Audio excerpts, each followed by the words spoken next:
Dans cette prière, Jésus nous parle constamment de l'unité, pour qu'il soit un comme nous-mêmes. Mais de quelle unité s'agit-il?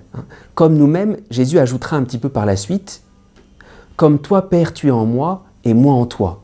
Il s'agit de l'unité entre un père et son fils, entre un père et son enfant.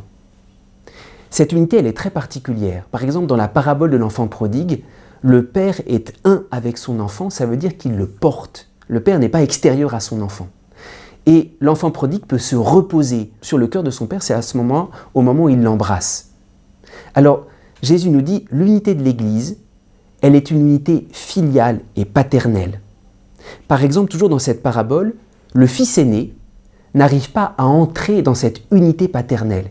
Il refuse que le père porte son enfant. Et le fils aîné ne porte pas son frère dans son cœur. Souvent, on s'arrête à une unité qui est très importante, qui est l'unité hiérarchique. La hiérarchie, elle est un service, mais l'unité de l'Église, elle est beaucoup plus profonde. Et d'une certaine manière, elle dépasse les frontières visibles de l'Église. La véritable unité de l'Église, c'est que chacun d'entre nous, on est invité à se porter, à se regarder, comme le Père nous porte et comme le Père nous regarde. L'unité de l'Église, elle est gardée par la hiérarchie, mais l'unité la plus profonde de l'Église, c'est une unité paternelle, une unité de miséricorde, de personne à personne.